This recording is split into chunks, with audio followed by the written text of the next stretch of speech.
Alright guys, today we're going to talk about how to create lag in the golf swing. Okay, there's a lot of different golf swings out there.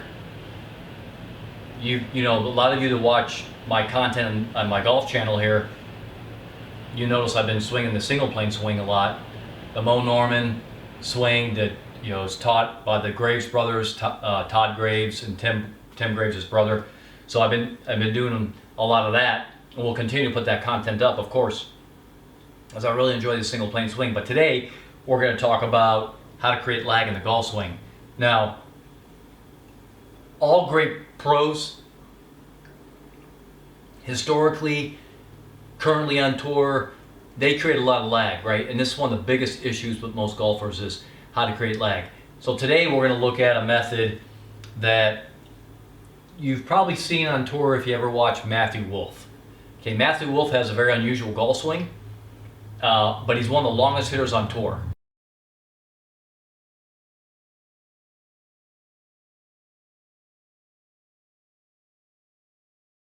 If you go on the PGA Tour website, you can get all the statistics, and you can see what Matthew Wolff has done.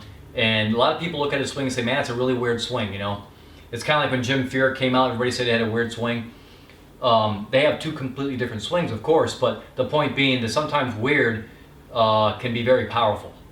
And we're going to talk about, not necessarily specifically Matthew Wolff, but the swing you're going to look at that I'm going to show you looks a lot like Matthew Wolff's swing. And then we'll talk about, in the video, when I get into the editing part of the video, I'm going to talk to you about why it is it creates a lot of lag. Okay, so first let's look at the setup.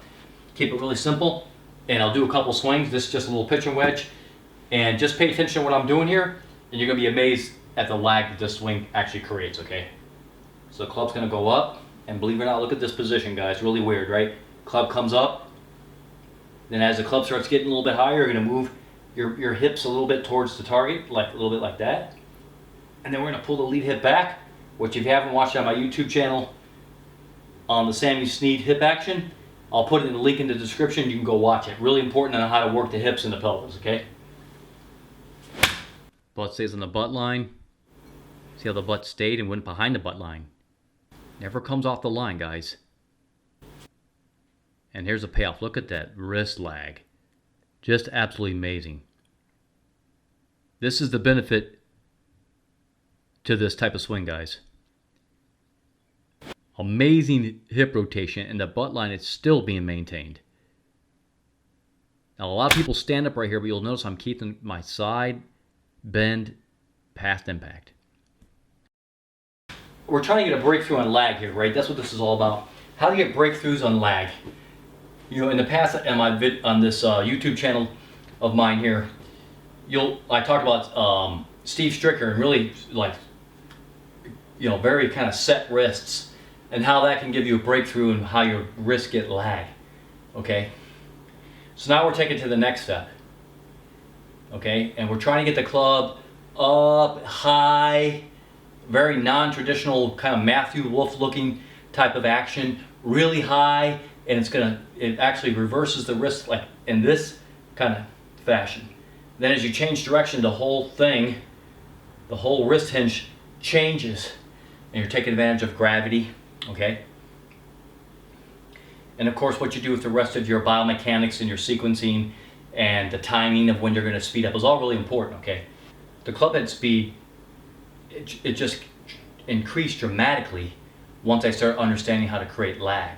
Okay, so in this swing, what we're trying to do is in this drill is all we're trying to do is, as the club goes back, is we want a really non-traditional look. You notice how the club head's out in front of me, way over there? It's exactly the opposite of what you see most people do. They drag the club back over here, right? Or even they drag the club straight back on the target line, right? But in this case, the club is going towards the camera, way over here. Okay, from this position here, we'll do it from here. Normally people take the club back along the target line and then pull it to the inside, right? But in this swing, we're doing the opposite. We're actually going to take the club handle and pull it back. See that? The club handle's coming towards the camera here. It's actually going to drag the club handle. This is a great way to learn how to do this swing, by the way. Or learn how to get lag. Not really necessarily going to be a swing. though it could be. You could do the whole Matthew Wolff thing, but this is going to teach you how to get tremendous lag in your golf swing. Okay, so the handle goes towards my leg first. You notice the club head hasn't even moved. See that? It hasn't even moved. My hands go towards my leg, and then we just lift straight up. Look where the club head is, guys. Way over there. It's not up here, and it's not over here. It's way over there. This is going to put that action right there, that move.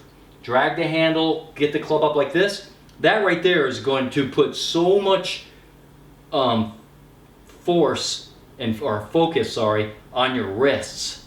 And for the first time in a lot of people's lives, you're going to feel what lag is. Now, as you go higher, look at the club head's dragging down as my hands go higher. Okay? This is really going to teach lag in the wrist. You're going to be amazed if you stick with this. I tried it a few times and I couldn't really get it, but the more I did it, all of a sudden I had not all of a sudden, but over a period of a few weeks, I had a big breakthrough in lag and in distance, okay? So the handle drags first, this is just a training kind of aid or training skill, if you will, that you're going to do training drill that you're going to do to help create lag. Drag the handle to your leg, a little weight on this side, just a little bit, and then just lift your hands straight up on the target line, but keep the club head over there. Club head's over there, look at that. Now as I get higher, I'm going to let my hips go a little bit towards the target, and then we're going to take advantage of the club head starting to come up. The club head's going to come up like this, and just as it starts to drop back, you're going to move, pull your hip back, the club's going to drop at the inside, and bam, the power and lag is amazing. Let's see if I can pull it off here. Okay, so that's very, not identical, but similar to what Matthew Wolff does in his swing to get a lot of power. Now he takes it to an extreme, okay?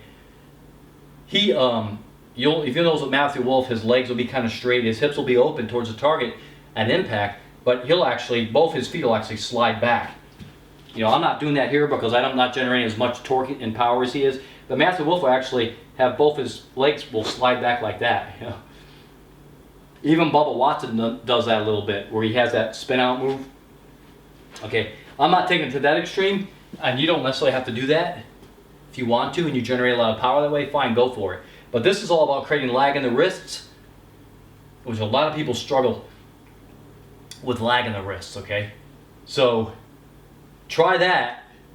Like I said, my pitcher wedge over a period of the last 18 months, as I've been progressing, has gone from about 110 yards to 140. I haven't had a chance to go to the range, so you can see me shooting this just here real quick here in my front room, but hopefully get a chance to go to the range in the next few days, maybe this weekend, and I'll put out a video, and I want to see whether or not I can be consistent doing it. If I can, and the yardages stay consistent, then I'm going to go ahead and buy myself a launch monitor, one of the like maybe the SC300. They just came out with the SC300i, but I don't want to spend $450, $500 on it, so I'll probably get to use SC300 for half the price. And we'll take the launch monitor to the range, and we'll hit some shots, and we'll see what's really going on with the swing. Are we really producing the yardages? Because I know a lot of people, you know, it's one thing to say, hey, I just hit my wedge 150 yards, but you know, it's one thing to say, it's another thing to prove it. So we'll just see how things go this weekend. Hopefully I can get out to hit some balls. And if things go as well as I think they're going to go, then we'll get the launch monitor and we'll take it from there, okay? So I really hope you enjoyed this video. Try that. You know, go back, rewind this video, pause it, watch how I'm setting up, watch how my hands are high, the wrists are like that, the club head's actually pointing over there instead of back there. It's completely opposite of what you would think in golf. And if I get a chance and things go really well and I do get the launch monitor, then we'll take it from there and we may do some other videos. And I might even hopefully play some rounds of golf if I get a chance, and we'll take some footage and see what kind of score we can shoot. But for now, I just want to put this video out there because the difference that I picked up in lag is absolutely amazing. Give it a shot. Tell me what you think, guys. Leave a comment in the video. Tell me what you think. It's strange, but this thing is really working really well for me. I hope it works well for you. Talk to y'all again real soon, next time.